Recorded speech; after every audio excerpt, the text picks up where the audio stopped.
이 되어가고 있습니다.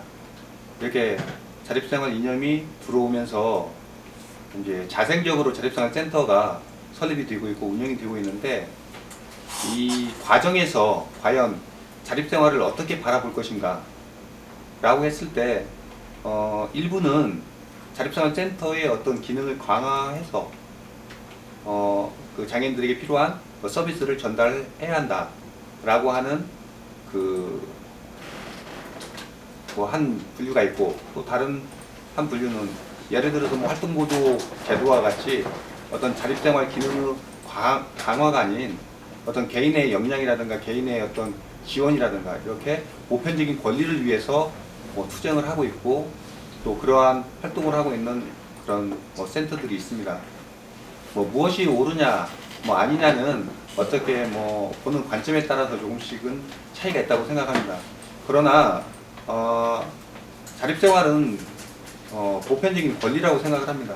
꼭 어떤 그런 보편적인 권리를 보장받는데, 자립생활 센터의 어떤 역량을 또는 기능을 강화해서 자립생활 센터를 통해서만이 그런 것들을 받아야 하는 것은 아니라고 생각합니다.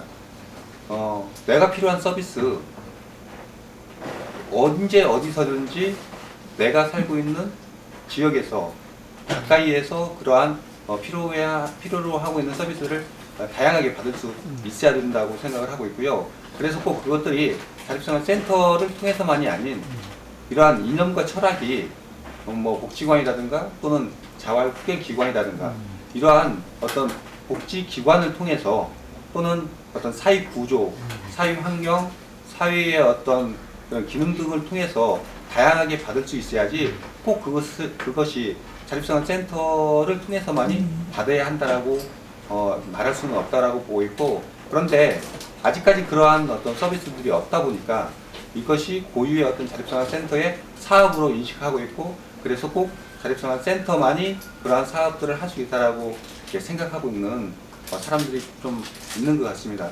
저는 개인적으로 그 사람은 그 사람 나름대로의 그런 논리가 있겠지만, 자립생활 센터도 지역사회를 기반으로 하고 있고, 지역에 있는 장애인들, 이제까지 어떤 적절한 환경이라든가 지원이 없음으로 인해서 배제되고 소외되어 왔던 그런 장애인들도 정말 사회의 구성원으로서 당당히 어떤 자립생활 이념에 맞는 주체적인 삶을 살아가기 위해서는 전체적인 어떤 사회의 인프라가 구축이 되고 환경이 개선이 되고 사회가 변혁이 되어야지 꼭 자립생활 센터만이 그런 서비스를 한다라고는 좀 보기 어렵다고 보고 있고, 물론 그런 운동의 시발점, 주체는 센터가 되어야 한다고 생각합니다. 그래서 어떤 서비스를 전달하는 것들이 아니라 장애인의 어떤 권익 옹호라든가 또 그들의 역량을 강화시킬 수 있는 그러한 어떤 좀 기본적인 기초적인 그런 활동이 주 사업이고 주 목적이 되어야 하지 않을까 하는 생각을 가져봅니다. 현재 자립생활 센터가 필요에 의해서 당사자들이 지금 이제 자생적으로 조직해 나가고 있는 과정인데, 어떤 자립생활에 대한 한국적 정착이 없는 상황에서 상당히 어려움을 겪고 있습니다. 보면은 지금 활동가들 보면 최중증 장애인들이 하고 있습니다. 역량도 없습니다. 제대로 교육도 받지도 못했고, 자립생활에 대한 이념과 철학도 각각 정립이 되지 않은 상태에서 다르게 생각하고 있고, 그런 과정에서 지금 힘겹게 활동을 하고 있는데, 참 이런 것들이 참 힘겨움이 어떻게 지금 어떤 현실을 극복하지 못했을 때는 중도에 얼마든지 포기할 수 있고, 또 왜곡될 수 있는 부분들이 상당히 많이 있다고 봅니다. 따라서 이제 오늘 장애인복지법이 개정이 될지 모르겠지만, 어떤 법적 근거도 활동보조 같은 경우도 LPG 지원 사업과 똑같이 갈 수가 있거든요. 언제든지 폐지가 될 수 있습니다. 그렇기 때문에 어떤 법적 근거를 가져야 하는 것이고, 그런 법적 근거를 통해서 또 자립생활 센터가 이제 운영이 될 수가 있고, 이후에도 어떤 활동이라든가 그런 것들을 좀 담보할 수 있는데, 아직까지는 이렇게 어려운 상황에서도 자립생활센터가 생길 수밖에 없는 상황은 그동안 어떤 장애인들이 너무나 처절하게 또는 비참하게 또는 사회에 통합되지 못한 채 뭐 집에서만 뭐 골방에서만 살거나 아니면 시설에서만 살아왔던 어떤 삶의 과거가 있다라는 것이죠. 그래서 이런 것들은 장애인의 몸부림, 장애인의 뭐 외침이 아니라 이 사회가 전반적으로 뭐 이 정부가 뭐 참여정부라고 하죠. 네.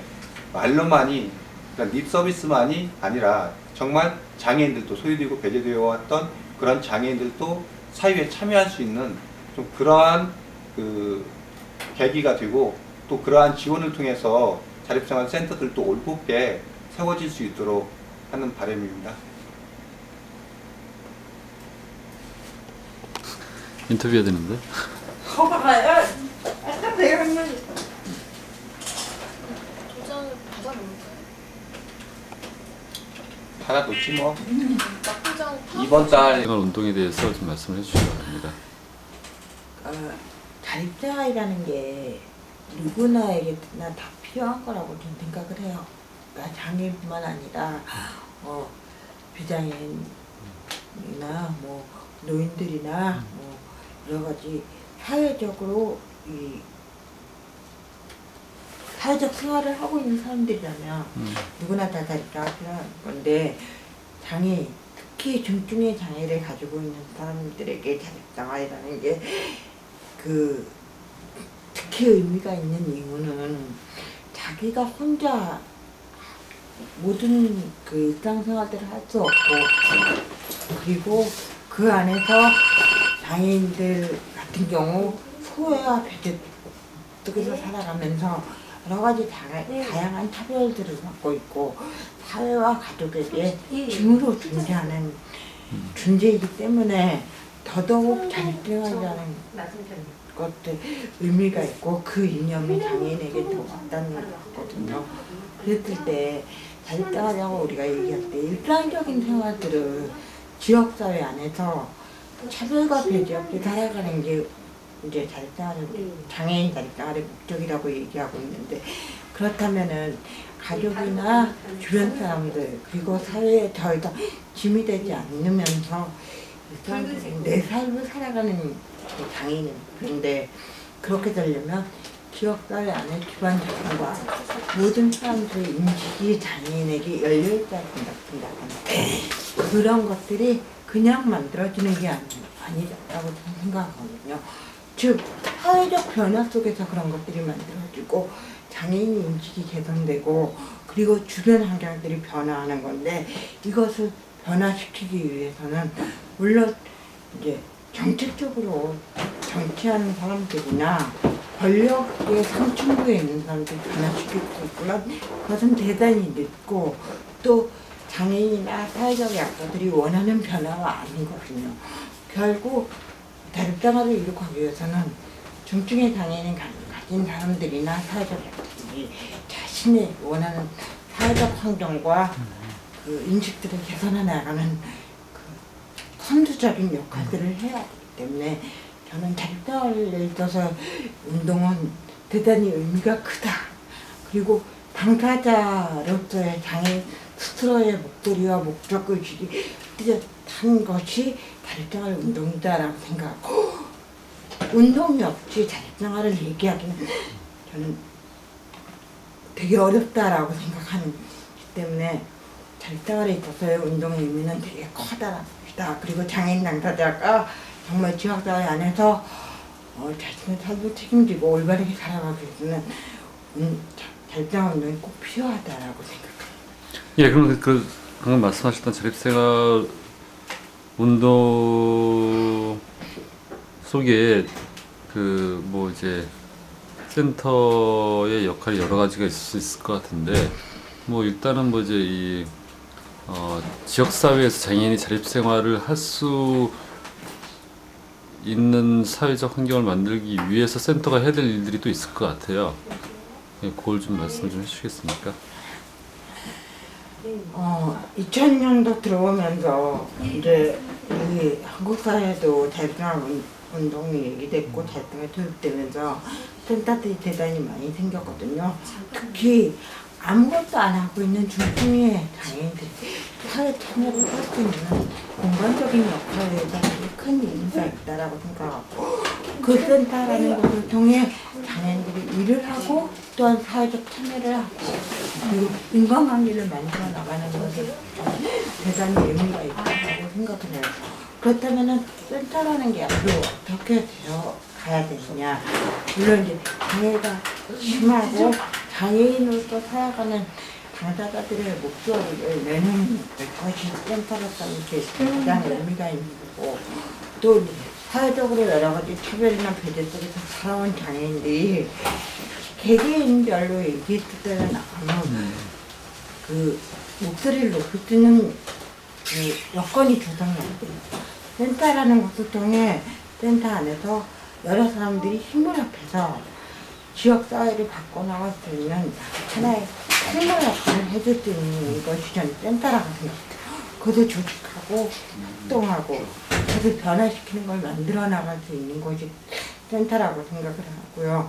그런 역할들, 다만 서비스의 전달 체계로서의 센터의 역할이 아니라 그런 장애인 당사자의 그 의사를 전달하고 사회 변화 속에서 그걸 바꿔나가는 힘을 조직할 수 있는 그런 것들을 하는 게 센터의 역할이라고 보고요. 그리고 또 하나 중요한 것은 중증장애인의 입장에서 이해할 수 있는 그런 입장을 이제 정리할 수 있는 곳이 전 센터라고 생각을 하거든요. 그래서 장애인 당사자가 생각하는 것들 그리고 당사자주의라는 게 꼭 장애인이 해야 된다가 아니고 그들이 원하는 것이 무엇인가를 얘기할 수 있는 곳이 센터라고 생각해요. 그래서 서비스와 다양한 그런 것도 필요하지만 그 달성화 센터는 사회에 변화시키기 위한 항의의 목소리나 그런 것들을 조직하고 협력할 수 있는 공간으로서의 역할이 저는 중요하다고 생각합니다.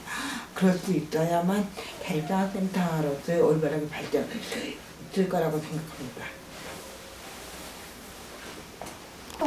아직은 남kom은 응? 아니 그건 하나만 한 얘기지 사실 어떻게 보면은 안에서 일하는 사람들이 어떤 생각을 갖냐에 따라서 달라질 수 있다. 그건 당연한 얘기지 뭐. 근데 그 뭐 나쁜 생각을 가질 수도 있는 거고